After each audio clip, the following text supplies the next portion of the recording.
Yeah, mine either. Walter, can you adjust that?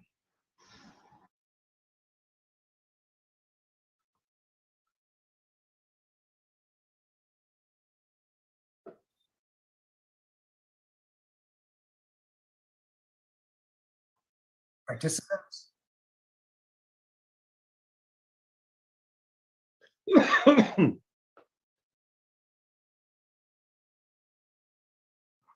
Okay, well, let's try that again. Our regular person is not with us. So make host, hide non-video. Change role to attendee, no. Make host, make co-host.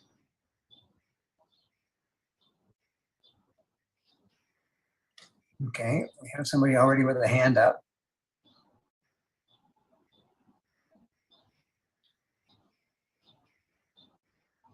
Well, invite. No.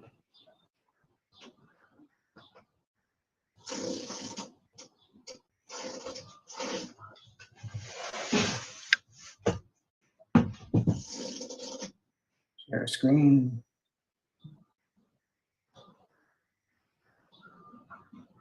Which one of you guys is the host? Well, here we are. I have Josh. I have attendees. Apparently, I'm the host. More. Rename.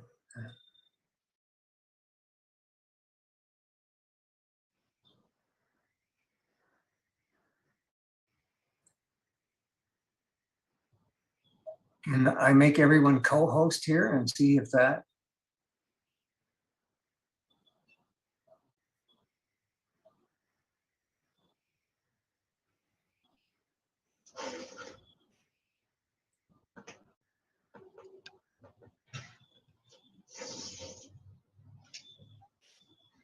There's Vicky.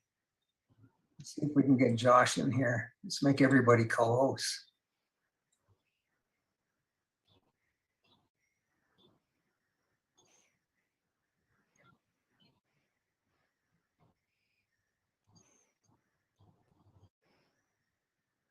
Okay, Josh. There we go. Good.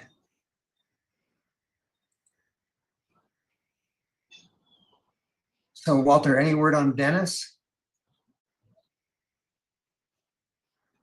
Okay. Well, I'm going to get this rolling a bit here anyways. I'd like to welcome everybody to our webinar tonight. For some it was short notice, but we still have a good number of attendees. Thank you. Here comes Dr. Modry now. Just for those of you who don't know, we are a non-partisan, which means we're not political, not-for-profit educational society. Usually our events, we say, are we're looking for a better solution for Alberta. Now, we have very diverse opinions tonight. We're happy to have Vicky Bayford here, who is the interim leader now for TIP, and we have Josh Woods from 51st State, and we're going to hear some very different opinions on what a solution should be for Alberta. And I think Dr. Modry has left us again. That's the challenge of, I guess, getting older like me and dealing with technology.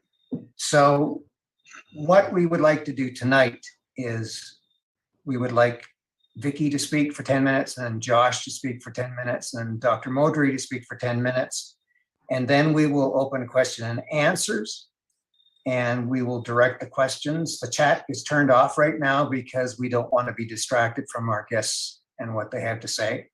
We will turn that on later. We'd like to keep our conversations civil because we are so diverse in our opinions. So we're going to start with Vicky Bayford. Vicky was born in Fort Mac. She was raised in Calgary. She joined the TIP, Independence Party in 2020 and became CFO in September of that year.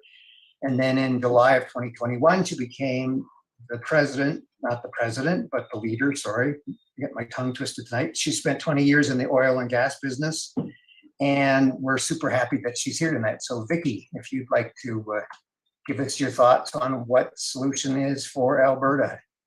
Thanks very much, David. So yes, again, my name is Vicky Bayford. I'm the interim leader for the Independence Party. What I would like to really, tell people about the independent solution and actually, sovereignty and more so than autonomy. Actually, there's so many definitions, and it gets really confusing for a lot of people about what the difference between, true independence is, sovereignty, autonomy. Like there's all these words that get thrown around, and we're noticing it now. A lot of the UCP candidates now are starting to talk about, are really starting to push autonomy, and I feel a lot like it's a big distraction from what true freedom actually is. So the reason I even got involved in politics 2 years ago was because of everything turning topsy-turvy in this world right now, and the way it started progressing, and obviously being scared for my own future and the future of my children. And I believe that independence is the only true future we actually have for Alberta to be prosperous. Through the independence movement, we can legally secede from the federal government. We are probably one of the only countries in the world that actually can legally do this through legislation, through the power of the referendum. And my true belief is that Albertans really need to decide what they want in their future, and that the leverage that we'll get from a successful referendum on independence will determine the future. I think this next election coming up in 2023 is going to be a historical election. On top of just creating, an autonomous world where we have our own police force and we collect our own taxes, at the end of the day, we still have to send money back to the federal government. We still have to pay carbon tax. We still have to, have flight restrictions. There's still a lot of things that we don't get to control under these autonomous acts that a lot of the other leaders and some of the legacy parties are now starting to push. I don't really have any much more to add to that, so I'm sorry I can't speak for 10 minutes. I really do truly believe that that without this referendum, that Albertans really are never going to have a fair say in the future of Alberta. Okay, that's great. Thanks, Vicky. Then we will move on to Josh Woods. Josh was born and raised in Calgary. Calgarian, yay, spent most of his adult life in construction as well as the well servicing field. He joined the 51st state in February and felt it was the best solution that he's heard thus far. And we often see exchanges of opinions on the APP website, and I thought it would be good for us to have someone from 51st state come and lay out what their thoughts are. So Josh, give it to us. I appreciate you having me here, David. That was a nice gesture for you guys to invite us. We weren't really sure that we were going to get invited to an event like this. But what I'll start out with is who we kind of are. So we're a large group of not only Albertans, but also international group. We have a lot of Americans that also are interested in what we're doing. We've kind of been under sort of this corrosive effect of a 19th century styled monarchical government for years and years, sort of hindered what we've been able to do kind of as Albertans. So we kind of know how that plays out when it goes to the federal government. We know how it plays out when things are elected. We know that when we vote for a federal election, we just kind of end up having our votes in Alberta not even really count, right? I mean, once Toronto and Montreal have voted, pretty much that's the end of the game. So for us, we felt that statehood was always kind of a better plan than anything else. And the reasons why we've decided that this is our plan, more than anything else, is one of the biggest ones, at least for me, is that as a state, we already know what all states will get. So as a state, we know for sure that we'll have 2 senators representing us in the Senate in the United States government.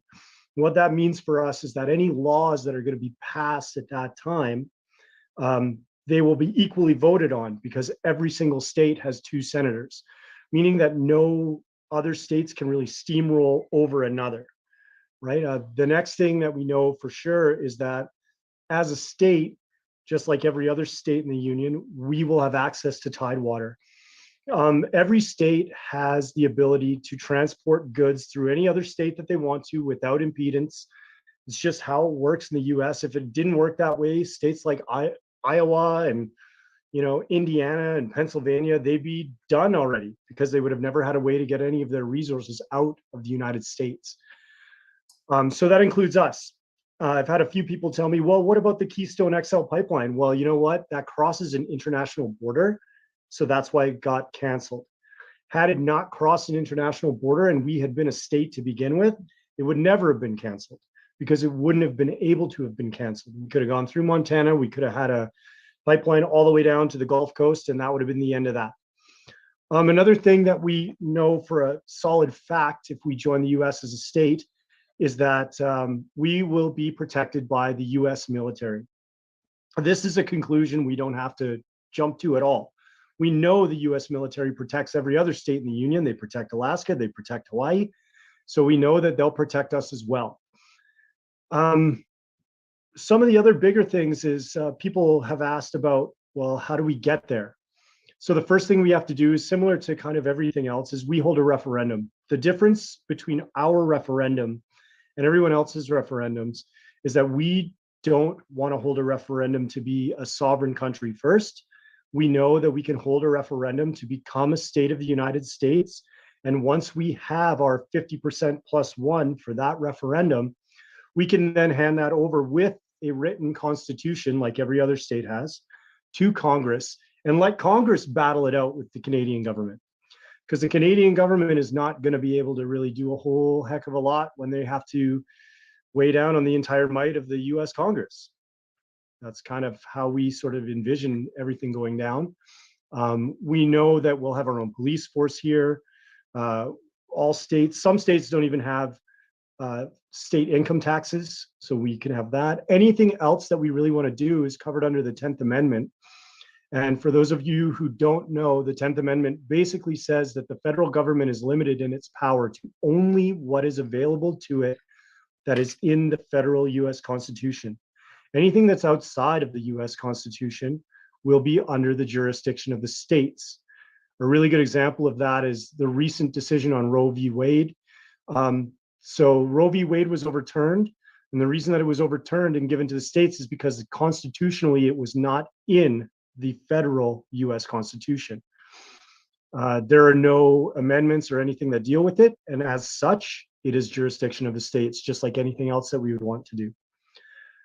So to sum up, that's sort of our reasons for wanting to be a state, our reasons for joining the US, and the way that we feel that we can make that happen easily, quickly, and with as very, very little kerfuffle as possible, to be honest.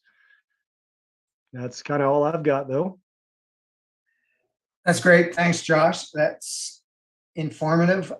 We're going to now ask Dr. Modry to speak. Dr. Modry is a 30-year heart and lung specialist and critical care specialist. Sorry, he's retired now. He was a North American pioneer of heart and lung transplant. He dedicated his life to improving the health of Albertans, and now he's trying to improve the health and prosperity of Alberta. So Dennis, if you can join us and give your thoughts on sovereignty and independence, then we're going to open it up for questions. And then everyone will have a chance, Vicky and Josh and Dr. Modry will have a chance to sum up at the end of the event as well. So good evening, Dennis. Looks like you're live now. Yeah, I'm still alive. Yeah. Not done yet. So thank you, David. And Vicky, thank you for your comments. Josh, thank you very much for your comments. And more than that, thank you for agreeing to have this discussion. let me start off by saying, Josh, that we agree on many things. I think we can say that, correct me if I'm wrong, but I think we agree that we want to preserve and protect our individual freedoms, our rights, our prosperity, and self-determination. Can we agree on that? Absolutely, I think that we can. Yep. And I think we can also agree that we need to do whatever it takes to protect ourselves from the socialist Marxist UN WEF 2030 agenda known as the Great Reset. Can we agree on that? I fully agree on that. Okay, great. So one of the purposes, I think, that I want to have this meeting, and I'm really very much looking forward to it, is to look in and see how our efforts might synergistically work together, whatever the final outcome is. If we can achieve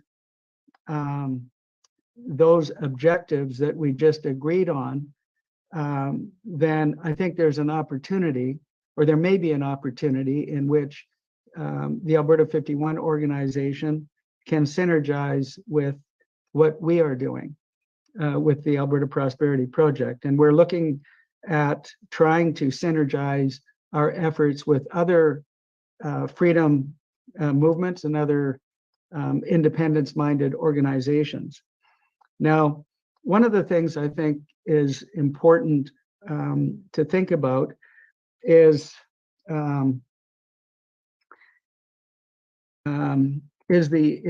issue of where are Albertans at right now? You know, what is the appetite for Albertans to chart a new path forward? Now, what we can say right now is many Albertans are upset with respect to the way the federal and provincial governments have handled the whole COVID-19 fiasco, if I can use that terminology. And as a result of that, and as a result of, as you pointed out, we've contributed since 1965 nearly $700 billion to the federal government, for which we haven't received a penny. We overfund the pension plan by $3 billion a year. We've got the restrictions on our Bill C-69, Bill C-48. I mean, the Canada Health Act restricts creative solutions to healthcare. We got the damn carbon tax, and the list goes on, of course. And we can't collect our own federal taxes. And as you know, Josh, he who has the gold rules. So we're collectively frustrated in this province, but how frustrated is the populace of this province to want independence from Canada, independence from Canada to join the US, or greater autonomy within Canada? And these are questions that are important to answer as you navigate and strategize a future to protect our citizens in this province and this amazing province itself. So the two polls that I'm aware of are, number one, the one from October 19th by Mainstream Research, in which at that time 40% of the population polled were in favor of independence. The poll was purportedly accurate within a margin of error of plus or minus 3%. I don't know where the poll in the province was conducted, but I do know that the questions didn't include the issue of Alberta 51, but conceivably it could have. More recently, another poll was conducted which indicated that 34% of Albertans were in favor of independence versus 33% of Quebecers. And the article said for the first time, Alberta led Quebec in terms of being biased towards or supporting independence. So, so I think an important question to ask, and you don't need to answer it right now, Josh, is has there been any polling with respect to the appetite of Albertans regarding joining the U.S. At this particular time, when, as you well know, in the U.S. there's lots of conflict that is already occurring down there.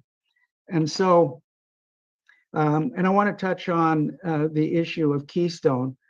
Keystone, of course, doesn't enter the past the U.S. border through Alberta. It passes, if I recall, it's either Saskatchewan or Manitoba, where it crosses the U.S. border.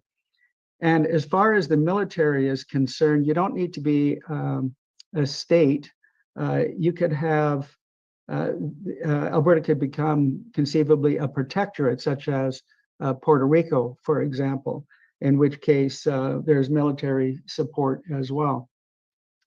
But if we think about military support as an independent nation, Alberta would also have its own military. I think the more important question, really, though, is it's going to be a challenge to convince the majority of Albertans to want to support Alberta becoming an independent sovereign nation.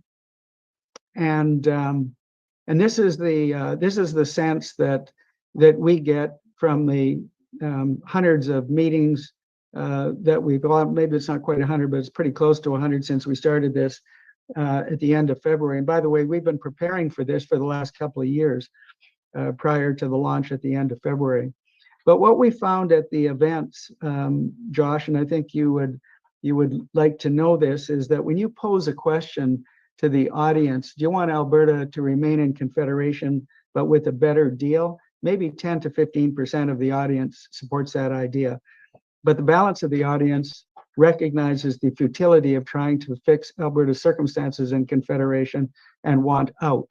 There's no question about that. And so from the perspective of the Alberta Prosperity Project as an educational society, which the Alberta Prosperity Society is an educational registered society which governs the Alberta Prosperity Project. And our task, of course, is to educate Albertans on the rationale and merits of independence.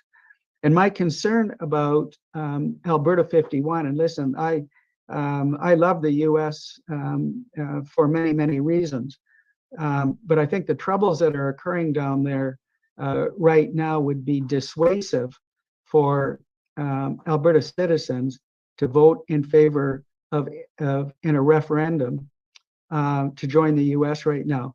But I do feel that we can get the majority of Albertans to vote for a referendum to secede from Canada because of the rationale for doing it and the tremendous and numerous and brilliant prizes that await us as an independent nation, which does not preclude Alberta joining the U.S. at some point in the future, if that is the will of the people. So becoming a constitutional republic, we look at if you looked at the section on our website in the policy and governance section, and you look at the governance section, you'll see that the governance model that is proposed is very similar to the U.S. governance model as well. And it also includes senators, but it would be 2 senators from each of 5 regions in the province of Alberta, just as an example. But at the same time, there's an executive branch, a judicial branch, and in this case, it's an operations branch. We just used a different terminology, but it's the same sort of thing. So I like many of the things that you say in terms of the rationale for joining the U.S. And you're right, there are merits to joining the U.S., but strategically, I think it's too much of a stretch to achieve that objective. And and to me, it would be a little bit like going from the frying pan into the fire. And I would much rather have Albertans control their own destiny, unfettered by any federal government, be it the US or the Canadian federal government, which is really truly self-determination. And I think you can agree that even as an independent sovereign nation, that with the massive wealth that exists in this province, Alberta certainly could become the #1 GDP per capita nation in the world. And I think it's important to mention, because you touched on the issue of tidewater, it wouldn't be in the interest of Canada to embargo Alberta. It would be in their interest to negotiate with us, because if we were dealing with an intransigent federal government and other provinces, we have the means to put massive tariffs on trade going east and west across our new country, as it were, as well as securing the borders, and even, if necessary, stopping trade altogether across our borders. Now, I don't think it would come to that. Just as Canada is divisible, regions are divisible, and northern BC wants out as well. And they want an energy corridor. They want ports in either Kitimat or Prince Rupert. And so from the discussions that we've had from northern BC, we think that if we were having a referendum on independence here in Alberta, they may well be having a referendum on seceding from British Columbia and Canada as well. There's a lot to unpack here. There's no question about it. There's the issues of Indigenous population, and that has to be dealt with, and we're working on that. And we have a former First Nations chief on our board. We have another First Nations lawyer coming on our board next week. So, I mean, this is a massive effort. And if we want to achieve what we've agreed to already, Josh, it would behoove all of us who believe in independence, freedoms, rights, and prosperity and self-determination, and avoiding the Great Reset, that we figure out a way in which we can synergize our efforts. And if Alberta 51 folks can be patient and get us to at least referendum #1, it doesn't preclude referendum #2. But unless we knew that there was a very substantive proportion of the population that was in favor of Alberta 51 in terms of becoming a US state, I think right now, at this point in time, it's just a stretch too far. But having said that, I think I'd be really interested in what you think your timing would be to hold a referendum, and how would you compel that a referendum on statehood be held? I'd be very interested to know how you think that could come about. But I'm sure there are many other questions that Vicky probably has, and maybe David and others that may be listening to this. So I'll stop there. Thanks, Dennis. We will open up the floor. I have opened up the chat. If anyone wants to pose some questions within chat, the Q&A is open as well. Josh, I don't know if you want to answer those questions of Dr. Modry now, or if you want to wait till you sum up at the end. I can answer them now. I can answer them later, whatever you guys would like. Now it's fine, because we have very few questions sitting here at the moment. So. Okay, so a few of your questions, Dr. Modry, that you did ask, and a few of the concerns that I want to bring up to you. Sure. So, of course, the idea of Alberta joining the United States as a state is actually sort of a relatively new idea, and yet it has roots in history going back a long, long way, all the way back to when Alberta was first kind of grabbed by the British and sold to Canada.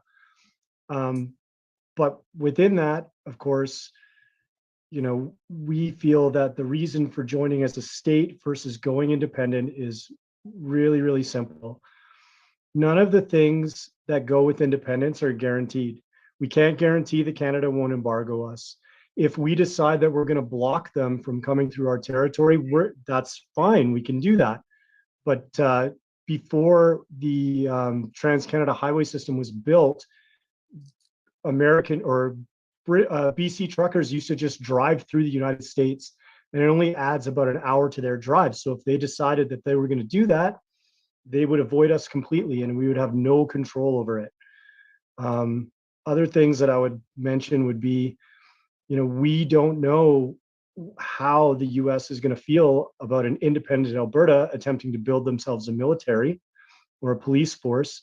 And furthermore, we also know that the RCMP police force is loyal to, not to Alberta, but loyal to the federal government. We've seen that. We've seen it proven to us. So the reason why becoming a state, in our opinion, is the most logical and easiest option for us is because we will get to dictate the terms of our agreement with the US before we decide to join later on after separating as a foreign country and then coming in. We wouldn't want to be a territory either. This would be a bad idea for us. And the reason is because territories, although they are protected by the US military, have no say in the government. Since the United States was our largest trading partner with Alberta and has been for a long time, 87% of our trade went to them last year, it would be good to have a voice in that government deciding what's going on with that before we get told that we have to sell them our resources at a discount, which we do now, or other things like this. I found that a lot of people just don't understand what the United States is about and how it works, especially a lot of Albertans. And a lot of that has to do with the fact that we've been fed this line about how the United States operates, and a lot of it isn't true. So kind of to sum up, nothing's guaranteed when we go independent, but we know for sure everything that we're going to get as a state. We know that happens because every other state in the union already has it. So Josh, from a timeline perspective, do you have a well thought out plan on how to achieve this, and over what period of time? So we were running a private members petition for a referendum. And what we were going to do with that, of course, was just show the numbers that we could generate to any MLAs. We can, of course, shop it to any MLAs that we want to. It's vastly different from doing a citizens initiative referendum, if you are familiar with how that works. Yes. That one would take a considerable amount of numbers. So we want to prove our numbers. We want to prove them to MLAs. Personally, I feel that we could have this done by 2024, especially if the election goes in a way that Albertans don't really agree with. I would see it happening maybe even faster than that. Okay, so what you're relying on is information that you want to provide to the next provincial government. And what information specifically would you be providing to the next provincial government that would compel them to hold a referendum to join the US? Well, most of what I've already kind of said. We know as a state what we're going to get. We get military protection, we get free trade, we get the ability to be semi-autonomous from the United States because the 10th Amendment guarantees that to us. So all of these things will be available to us the moment that we join in the US, but we also know that it's really the path of least resistance because we don't have to discuss building a military. We don't have to discuss anything else beyond that. We don't have to worry about anybody embargoing us or stopping us, not trading with us, wanting different trade deals from us. We get all the deals that the US will get. Josh, I understand the rationale. Many of those things are certainly are certainly valid, but how do you compel the next provincial government, whatever it is going to be, to actually then say to the public, we're going to hold a referendum on joining the United States? How do you compel that to occur? So we have been in touch with many different members of the Legislative Assembly. We speak to them. We know that a lot of them do actually support statehood. They don't openly say that because at this time it's not advantageous to them. But we know that the support actually is there with sitting members.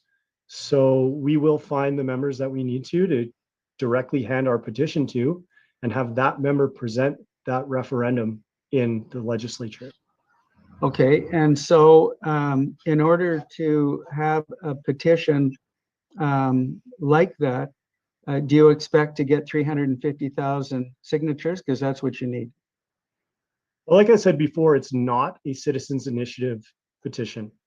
And since it is not a citizens initiative petition, we are not limited to how many signatures we do or do not have to have. A private member's petition can have even one signature on it and still be sent in.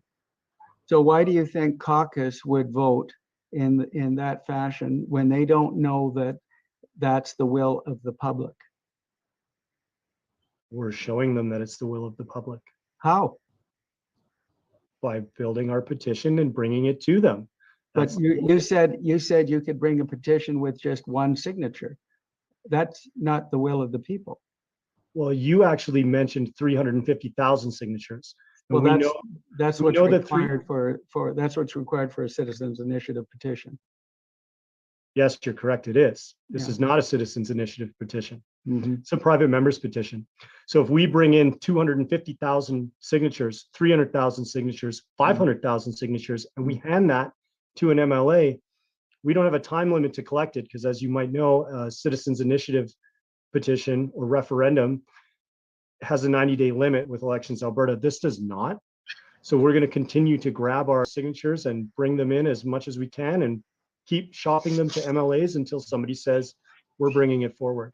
Okay. Sorry, May I interrupt a little bit in there? And actually I have a couple questions as well. So would your referendum be a very clear question? Because, you know, when we're talking about independence and we're talking about the Clarity Act, part of that process is that you have to have a clear question and it has to be answered, you know, by a majority. So what would your question be? Would it be, would you like to secede from Canada? Or do you want to become 51st state? Or do you have to do two separate referendums to make this happen? No, only one referendum is needed. And our referendum, our petition that we've written is very, very, very simple.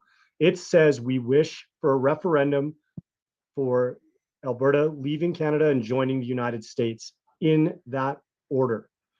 So the referendum comes up to join the US, that's all there is to it. And I will say that even though the Clarity Act has a lot of moving goalposts to it, we kind of feel that as soon as US Congress sees that we have 50% plus one, they're going to go, well, that's enough. And they will look at it.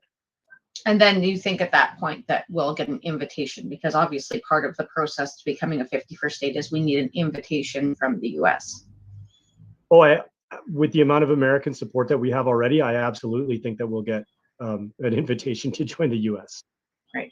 So would you agree though, at this point though, like I mean, because obviously we all know that we're under pressure in this province. We know that these the WEF, the UN agendas, all these things that are coming down on us are coming down quite quickly.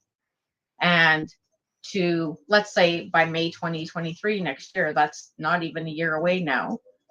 Do you think that in the meantime, statehood could get behind the independence movement as a whole to get us at least to an independence referendum? And would a group, an organization like yours be willing to do that? Well, I can appreciate that question, but I am kind of curious as to what kind of deals we would get afterwards if we decided to then join the US or we decided to strike it out on our own. Because currently we have no trade deals with anyone as Alberta. And I'm wondering, like, have any of you gone out to like speak with the international community, has spoken to people in the international community that support this? That support the 51st state? No, that support independence for Alberta as a country. Yes. Well, I know Go ahead, Dennis. Vicky. Sorry, go ahead, Dennis. No, go ahead, Yeah. Dennis. No, I can speak to that, Josh. Yes, I have spoken to people very high up in the Republican Party who are in favor of Alberta independence. In fact, we're setting up a meeting with people with names and profiles that you know. They've been in the news many, many times, coming up in September. So we already know we have U.S. support, political support, economic support, and military support if necessary. But I wanted to get back to something that I don't think you understood in terms of what we have proposed. What you can do legally within the Constitution in 18 to 24 months of the 2023 election is you can take control of policing, pensions, immigration, employment insurance, and provincial tax collection, which sets the stage for taking control of federal tax collection. That's all legal. It's in the Constitution. It can be done. So you don't need to worry about the RCMP, because an Alberta Provincial Police Force would be loyal to Alberta, not to the Crown. And as far as the military is concerned, it was always the intention for Alberta to have its own military, and the white paper on that's already been drafted for our own military. In that first 18 to 24 months, just so you understand, Josh, because this is a solid plan, is there would be negotiations that would be taking place with the federal government on taking control of federal taxation, getting out from under Bill C-69, Bill C-48, ending the carbon tax, and ending equalization, and as well getting out from under the Canada Health Act. That isn't going to lead to the success that we would want, which, because of that, and because of the educational process that APP has embarked on, we believe that by 2024, 2025, at the latest, a successful referendum on independence could take place. And when you're conducting polling along the lines that we will be doing, and that has already been done, then we'll know when it's timely and optimal to hold a referendum on independence.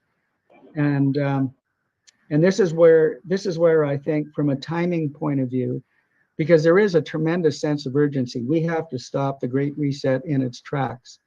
And it's always been in our control, but there's never been a force, or there's never been a vehicle to get the people who truly want their individual freedoms, rights, and prosperity protected. There's never been a vehicle to do that before, but there is now. And I just think that we're all stronger when we come together along these lines.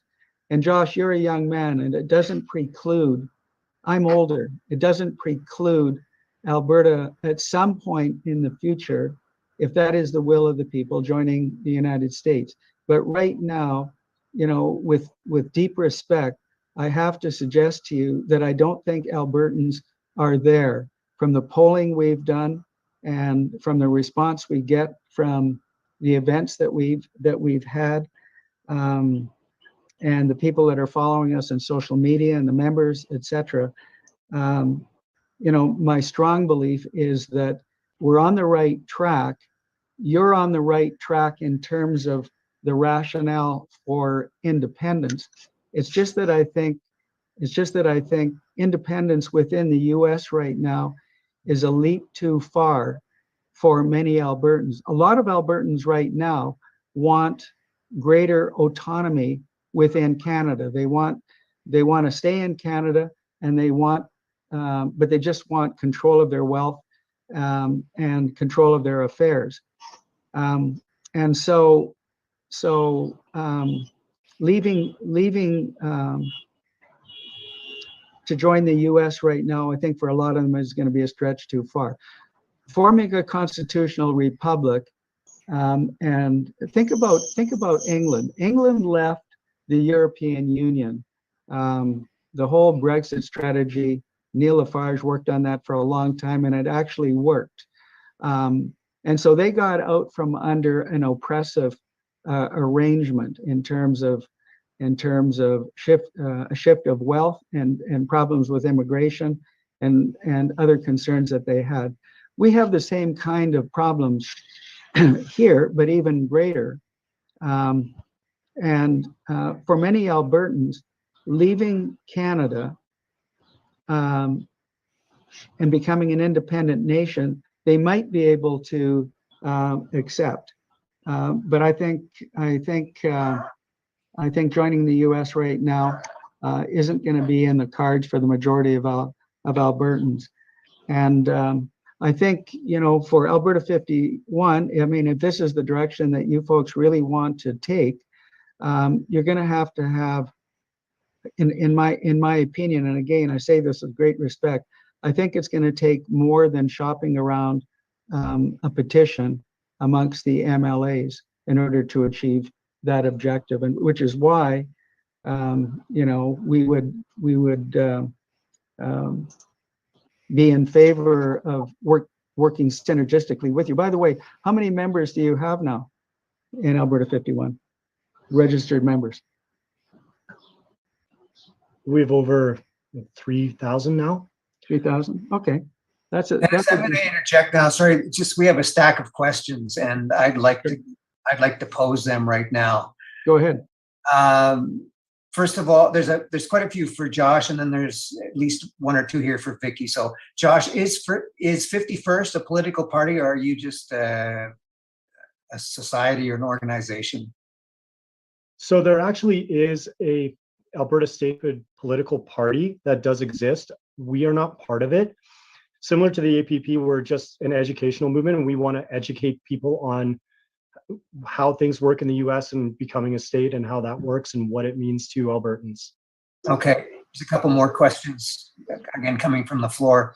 It says the US seems to be heading towards the Great Reset. How would Alberta be exempt from that as a 51st state?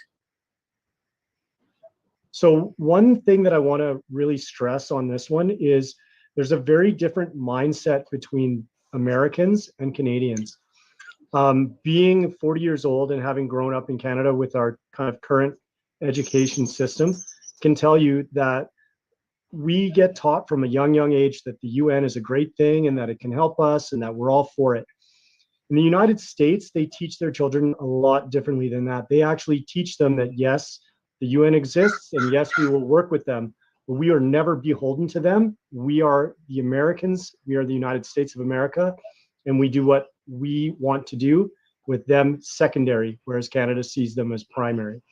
Well, that's because we have dear Junior in power here, and he wants something else. But okay, does the US federal government also handle tax collection similar to Canada? That's a question that I actually don't have the answer to. It's not something that I've had a chance to look into, so I'm going to have to pass that one. Okay, no, that's fine. We just can't know all of the answers all of the time. Another question for you, and then I'm going to go to a couple here for Dennis and for Vicky. How do you sell joining the US when the US federal government is pushing the Chinese government by going to Taiwan? Also, the US are warmongers. How do you tell Albertans that they may have to go to war because we joined the US? Well, first of all, the United States has an army that's 100% volunteer. So that's kind of a thing that they're very, very proud of. Secondly, a lot of people seem to think that Alberta will all of a sudden just change overnight to being America. And I don't really understand why that is, but I don't see that happening. I think Albertans will be Albertans. We're probably going to be a lot more like Texas is, where if you meet someone from Texas, they tell you they're Texan, and then they say, yeah, that's American, but we're Texan. we're Albertans. We'll always be Albertans, and then we'll be Americans second.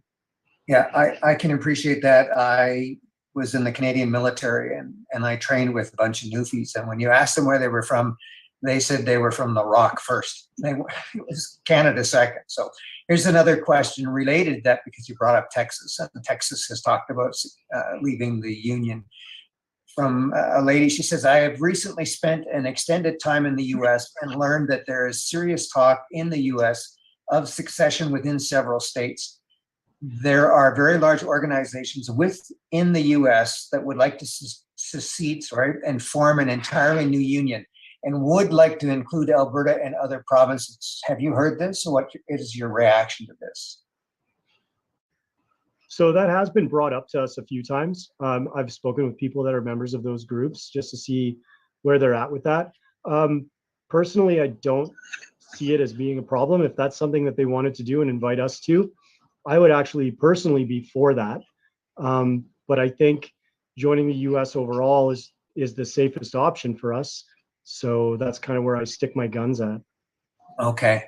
Here's a question for Vicky and Dennis. With Alberta's total independence from Confederation and the monarchy, how would Alberta deal with issues if the entire world is following a certain path?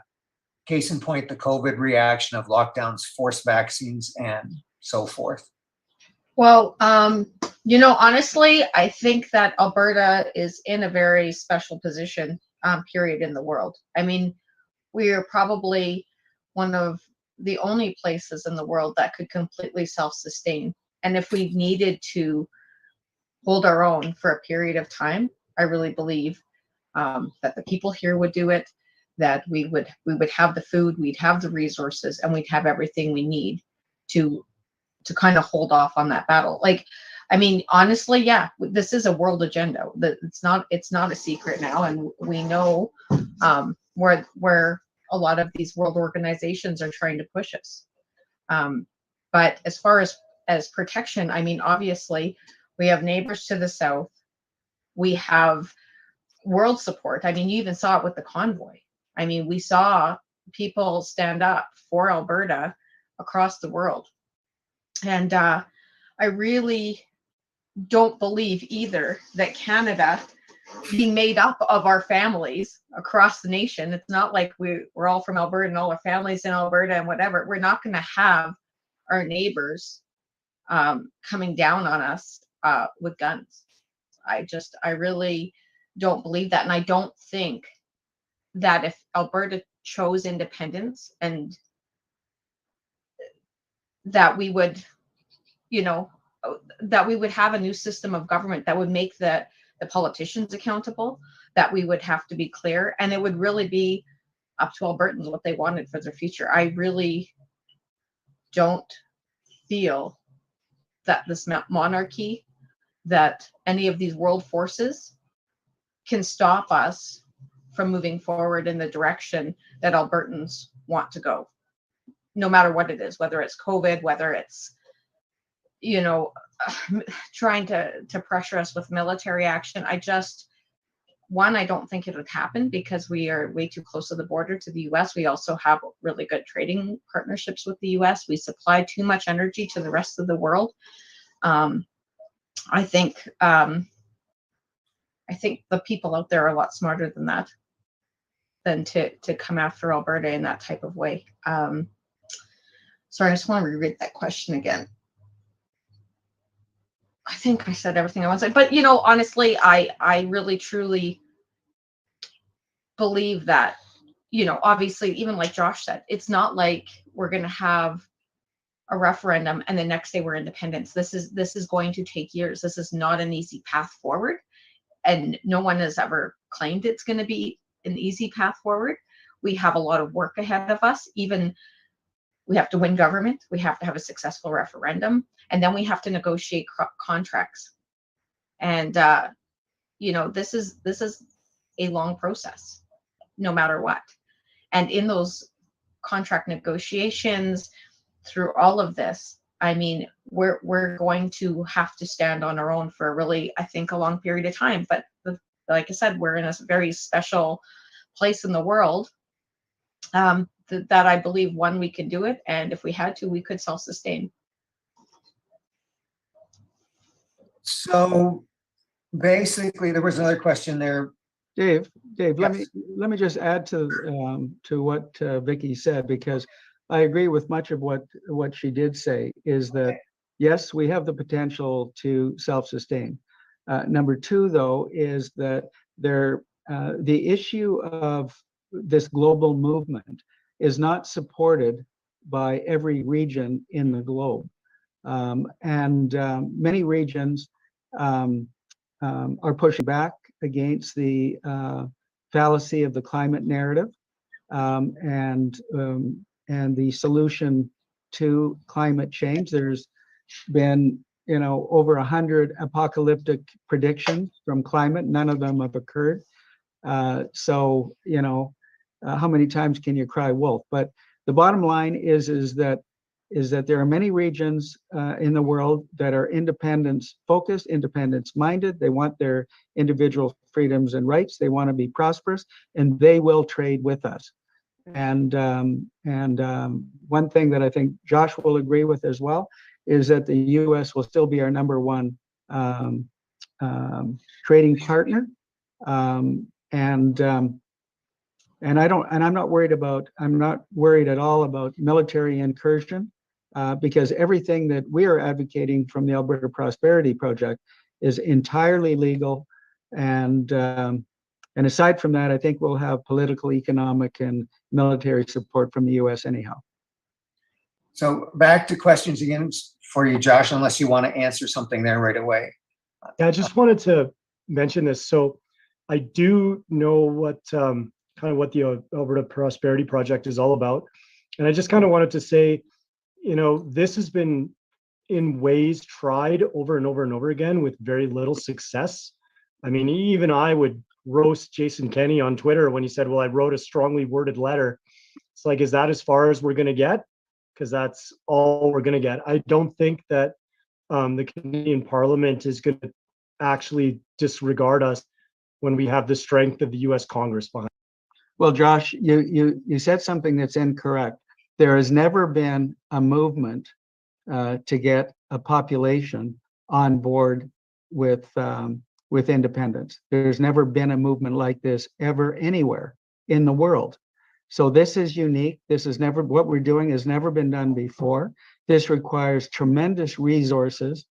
It requires a lot of very committed people to educate a province, to change the hearts and minds of people to understand what needs to be done, what they need to do to protect their interests and their freedoms, their rights, and their prosperity.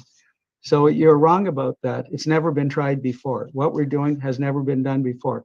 There have been 2 attempts to change the Constitution in the past, the Meech Lake Accord and the Charlottetown Accord. They both failed. And they failed for one simple reason, because the provincial government in Alberta has never had leverage before. It's never had negotiating power to deal on a level playing field with Ottawa. And that's been the case for 116 years. It is only a successful referendum on independence that gives the provincial government the negotiating power to deal with Ottawa and the other provinces, and for Alberta to get what it wants. Now, a successful referendum on independence does lead to it forces the government to negotiate. And I think it's important to understand not only the Clarity Act, but Section 46 of the Constitution, which I've just about memorized. I've reviewed it so many times. It's the section entitled Procedure for Amending the Constitution of Alberta. So that is a legal process, and I'm not sure that there's anything faster to get us to independence. Because when you have that successful referendum on independence, and let's say it occurs in 2024 or 2025 at the latest, you've got 6 to 12 months to negotiate your exit from Canada. So somebody's going to have to really work hard to convince us that there's a faster and a faster legal way to do it. So that's the opinion from APP anyhow. So jumping back on to some of these questions again, says, how does the invitation from the US work, Josh? Is it from the feds or a group of US citizens? How does the invite work? We kind of feel that by getting the citizenry of the United States on board with what we are trying to do, that that word just sort of spreads around, right? So then the congressmen start hearing it. I've actually expressed directly to US citizens, I'm like, write your congressman, tell them you want this. And the more that Congress knows, the bigger it grows and the more support we get, so. Okay, let's see where this question goes. This is open to everybody. Alberta election in May 2023, technically federal election in 2025, but could it be called earlier? Well, absolutely. I think everybody will agree that Trudeau is completely unpredictable. What happens if it's in 2024 before our referendum question can be asked? That's the federal election. Any thought? Well, either, you know what, my thought on that, I mean, obviously, I feel that if we had that referendum before the next federal election, obviously it put a lot more pressure on the federal government to, you know, have to negotiate with us a little bit more if we had a successful referendum. But I really don't think, that's actually a good question. I don't really believe, though, that having an early election, let's say if they got it in and snuck it in before a referendum, that it would take away from the power. I think, if anything, it would bring more urgency to the question. See, why is it even relevant, though? What happens at the federal level? I don't think it's relevant who the government is, because if we have a successful referendum on independence in Alberta, we're gonna it triggers the Clarity Act. It forces negotiations, and it forces exit negotiations, and the Constitution changes. That it's amended to accept the fact that Canada is now restructured. So so I don't see the relevance of the next federal election. Okay, well, let's go on to another question then. Josh, would joining the US, would our state or the US federal government control our oil? Well, just so like with the case of Alaska, when Alaska joined as a state, they got certain portions of their land and other portions they did not.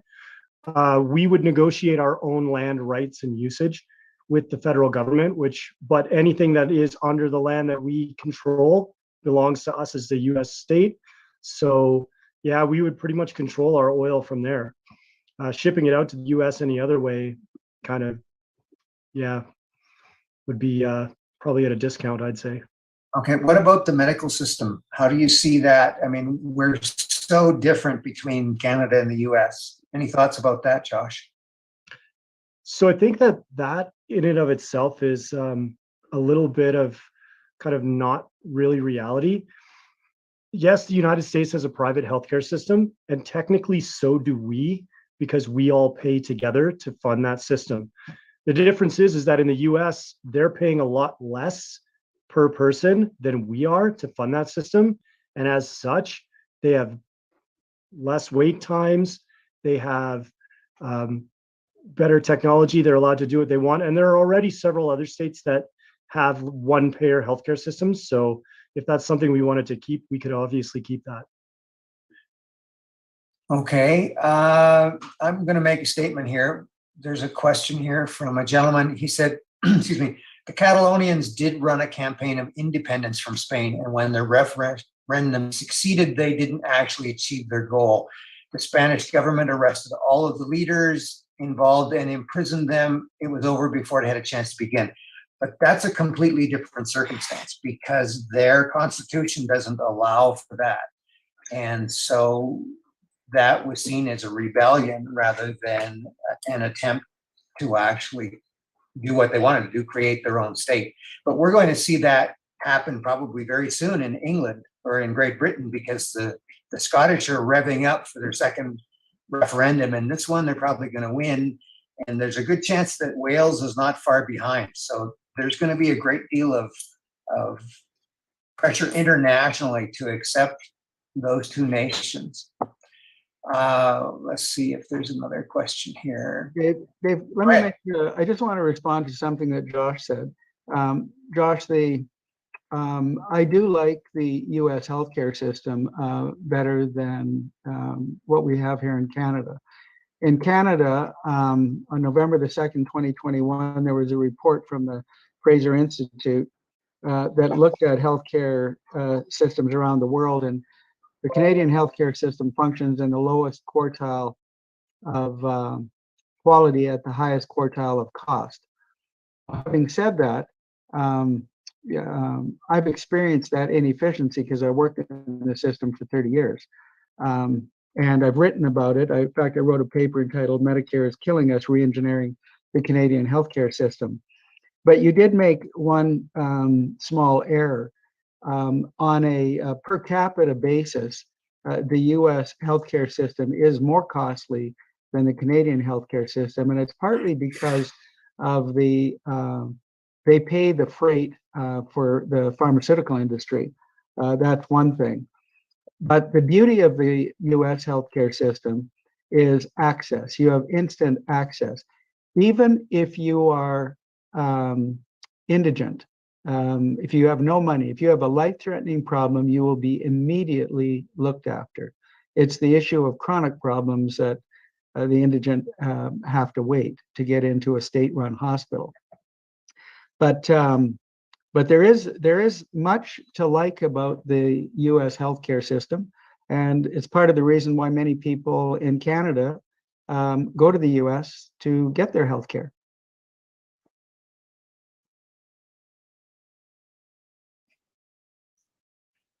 You know, Dr. Modry, I strongly agree with that.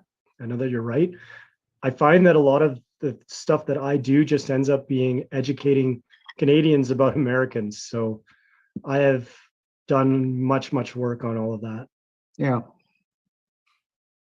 Well, I enjoyed the 3 years I lived in when I was at Stanford, that's for sure. So can I just ask a question then? And my own question doesn't look like there's any other new ones out there. So I actually wanted to ask a question to Josh, because being an educational society then for like statehood, and I've obviously sat down with some of your members before in the past, and we've sat down and chatted about, you know, working together. Is there room with statehood to get involved in the independence movement, to work for Albertans at this point in time, so that, you know, together, like in this next election, we can just help each other? Because really anything after, you know, a winning election, and after, you know, fighting for independence for Albertans itself, like, you know, putting Albertans ahead of the actual main goal. I mean, if we actually had a referendum on independence, that's still step one towards what you guys need. Is that something that the statehood group, or I mean, I know you can't speak for everybody in your society, but I mean, is that something that you guys are willing to look at? Well, Vicky, I mean, the first thing that I want to say is that we kind of figured out that we don't need to necessarily be independent first before we start to join as a state. Mm-hmm. However, I feel like the idea of independence has been around a lot longer. I've known about it for years and years and years. I used to be a believer in it as well, I'll tell you that. But what worries me about straight going for independence is that within that system, there are so many things that we want to say will happen, but none of them are guaranteed to us to happen.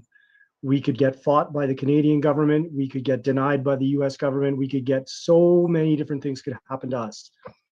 think it's the same the other way around. I mean, I know you say that a lot more things are guaranteed, but really neither one of these things have ever happened before in history.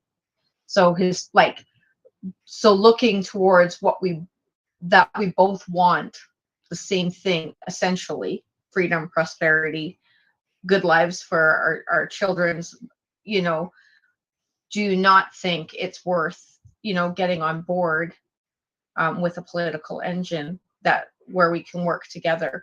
And I mean, there's nothing stopping people from pursuing their own personal passion on the end goal. So I mean, I guess that's where, I always, get a little bit confused with a lot of people, even within the independence movement itself, other independence groups. It's like, why are we running so separately, and why are we not coming together That's when our goals are so similar? That's kind of been something that's concerning to me too, is that there's several independence groups out there, and you guys aren't all working together. There's only one statehood group, and it's Alberta 51. So, but you don't think you're an independence movement? We are not necessarily an independence movement because we're advocating to join the US, right? So right. We would not be an independent country. We would gain autonomy by joining the US because the 10th Amendment allows us to get that, right? That's basically says that the federal government can't dictate terms to us. That's how it works. But you have the same amount of ifs as we have, right? So if you can get into power and into government, if you can have a successful referendum on Albertans agreeing to join the 51st states, if, and we have the same ifs. I'm not saying that, but both things are going to take a lot of hard work and a lot of good people. And I mean, I know that your group has a lot of good people. I know our group has a lot of good people. And I just, like I said, I just feel like it's a shame. I mean, there's nothing stopping anybody in the statehood group from promoting their own personal values and the things that they believe in. I guess I just see it as a way to get a lot more power behind what all of us as a whole group, what we all want. The difference is that the United States has 330 million people in it, and a government that's far, far stronger than the Canadian government or almost any other government on earth. So if they're behind us, once they see our referendum saying, yes, Alberta wants to join as a state, that Congress is going to go, well, if they want to join, we're going to take them, because they know what we have, just like we do, right? Except they'll give us all the luxuries that every other state gets without having to work for it or fight for it later on. And I honestly, with full independence, I get afraid of us becoming perhaps a US territory with no say, like Puerto Rico or the Dominican Republic. That to me is less palatable than, joining the US straight on. And I think it should be to both of you as well, because then we have no representation.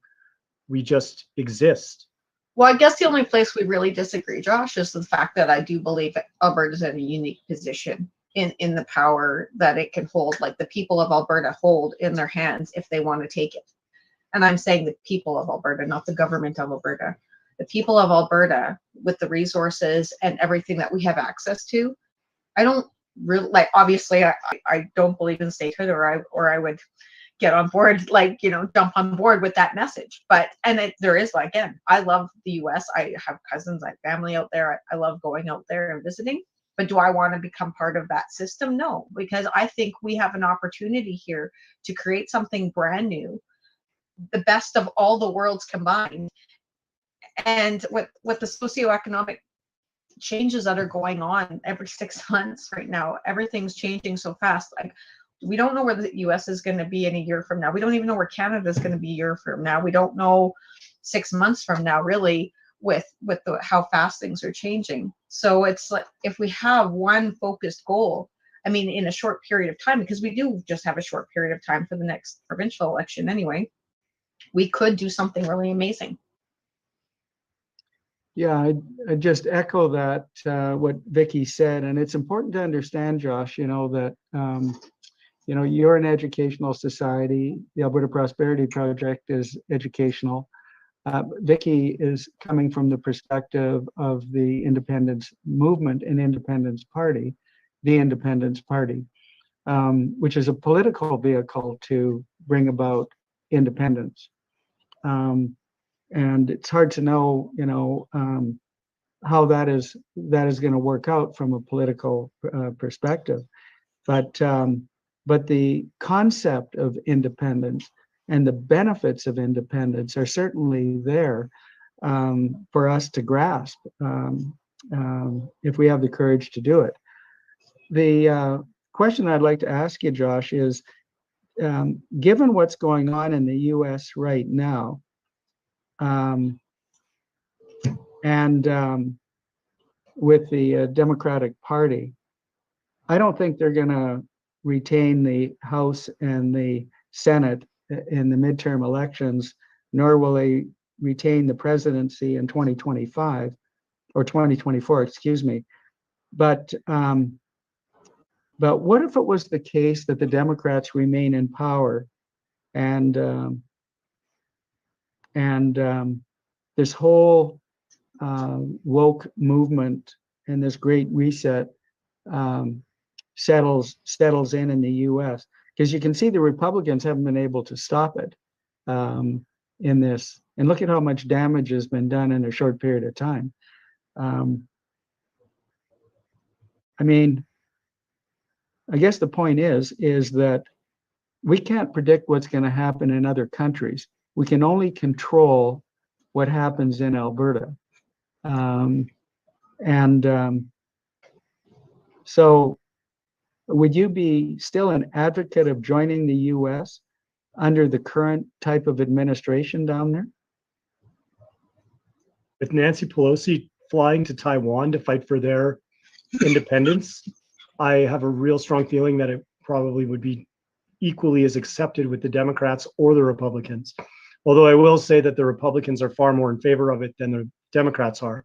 But most Americans value freedom, and because they value freedom one way or the other, they would support us being free. So I don't think it matters what administration is in. I think any administration would still accept Alberta as a state. I'd like to interrupt you and just put a little bit of a personal story in there. And the only reason I say this is because you said it doesn't matter what administration's in there, and I'd say you're so wrong on that. And I would say that because my cousin lives out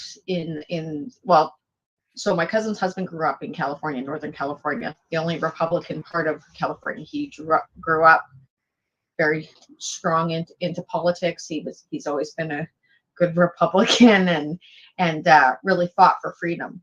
But he was pushed out of his own state in California because of the government that is there right now. He had to move to Texas. The taxes were worse, probably, or just as bad as in Canada. Their medical system was going to crap. They had tent cities. So you can't say that the Democratic government that is running and ruining that country is not going to affect the entire country if the people in those specific states don't stop it. Because California has run rampant, and one of the most beautiful states in that whole country is now really in ruins right now. Yes, but like you say, Vicky, that is that state. And I mean, you can go to the other side of the country and look at what Ron DeSantis has done with Florida. I mean, he was handing out fines to companies that were going to force vaccinations on their employees. So, I mean, it's all state to state. That's the beauty of the whole thing, is that as a state, the 10th Amendment allows you to make your rules, anything that is not specifically mentioned in the Constitution. But it's the same as an independent nation. Albertans get to make our rules as an independent nation. Without any federal government control. Yes, we do, but we can't guarantee that people will trade with us, people will work with us, people will value our currency. That we can't guarantee any of that. We know that the United States government has a valued dollar. We know they have trade agreements around the world. We know they have a powerful military to protect us. Like, we know all of these things. We don't have to think about them. We would be at the mercy of trying to figure that out on our own. if we were an independent nation, which we No, would not Josh, have to do as a state. you're wrong on that because what happens is that all these negotiations are occurring before the referendum. You don't have these negotiations after the referendum. You set everything up ahead of time. So you know what you're getting at the time of a referendum. You know who supports you, who doesn't. You know who's going to trade with you and who doesn't. So I mean, you have to be strategic and smart about this. So you can't be guessing, and you're suggesting that we'd just be guessing. That's not true. This just makes the point that when you're trying to do something on a scale that we're trying to do, you have to think through everything. We know where the attacks are going to come. We know what the federal government's going to do. We know what the NGOs are going to do.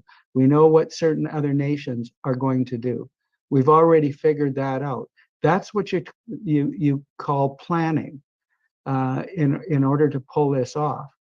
So, I have to agree with Vicky. We agree on most things anyhow, but I just don't see the wisdom of at this point in time achieving statehood for Alberta. I just don't. I think it's impossible at this point in time.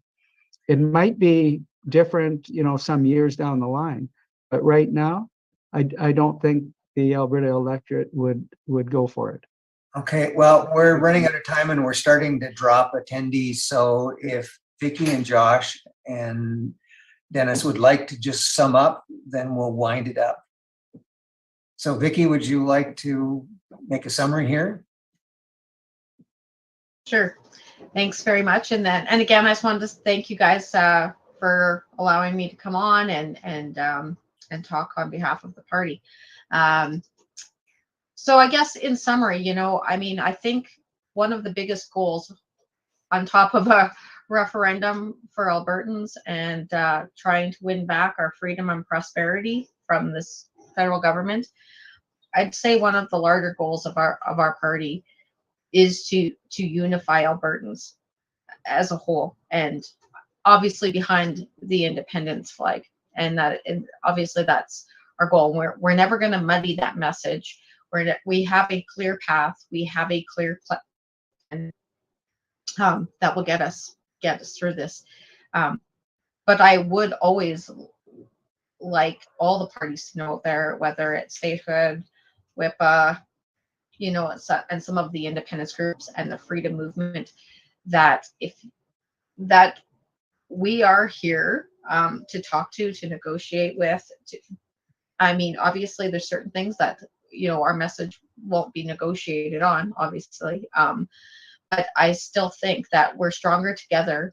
And if we can just get to that first goal of obviously winning government, and that second goal of holding that referendum on independence, that we can start guaranteeing our freedom, our prosperity, and our future.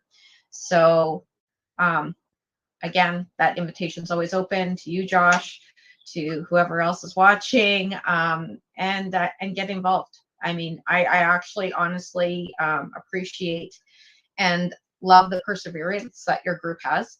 I see so many people in your group, Josh, that they work their booties off all the time, and I really admire them because they're getting involved and they're having their voices heard. So anyway, with that, I'll end it there. But again, thanks for having me.